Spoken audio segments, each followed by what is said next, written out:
Hey everyone, good morning. It's Tuesday, the 26th of February, and this is Yesterday Today.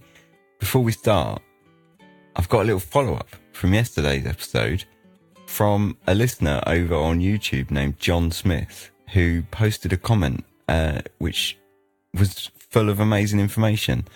So this is what he wrote. Fascinated, I had a chance to look up William, or Bill the Nailer Stevens.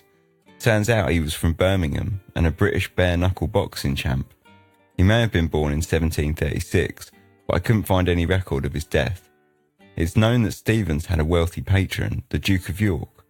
The nailer, who earned his name from his nailing blows, had few rivals, but George, the collier Meggs, who was from Bristol, though at the time of their duel he had a butcher's shop on Chandos Street, fancied a shot at the title. As an aside, it seems that many of the top bare-knuckle champs were butchers. In a shocking turn, and by his own admission, Stevens took a dive to earn an extra £50 in the fight against Meggs. Perhaps this battle mentioned in the article you quote is that infamous contest.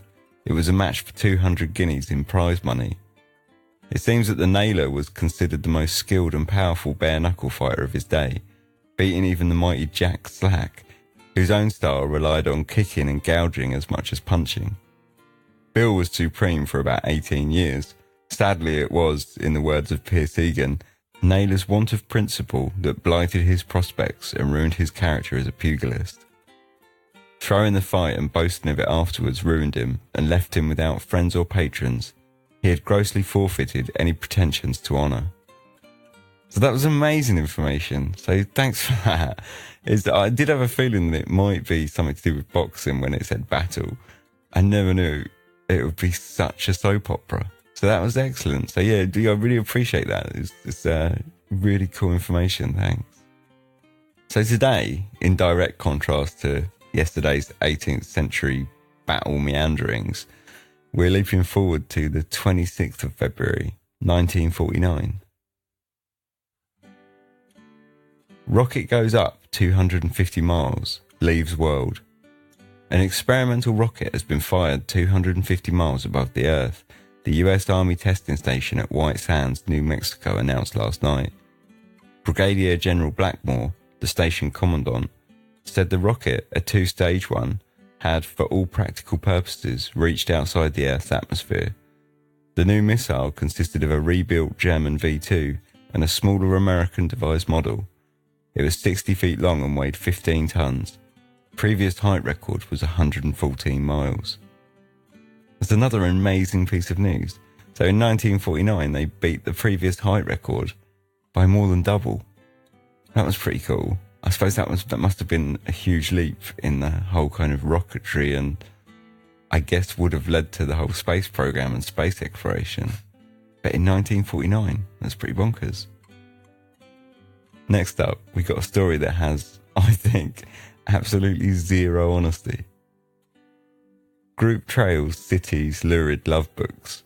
A team of 13 young men and women toured the back streets of Birmingham looking for shops selling risque books.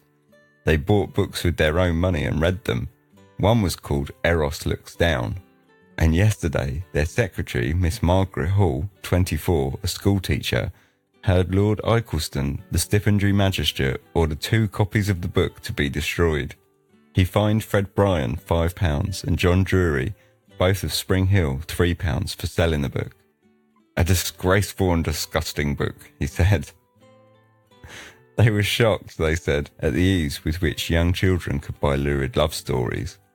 Last night, the leader of the group, Stan Dennis, said, "We read the books and sent the worst to the chief constable with the details of where they were bought.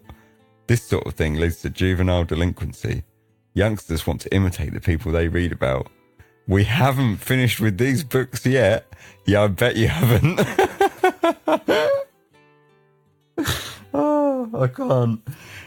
The 13 have told Birmingham police where some of the books are printed. I just don't believe a single person in that story. I love the fact that the one guy buys the books and then finds the people he bought the books from. Yeah, nice one. He's not silly, is he? He knows what he's doing. Get something for free. I mean, talk about a cheap thrill. Wow. Anyway, on that note, that was yesterday. And it was certainly a yesterday that was far more prudish than today. Have a good one.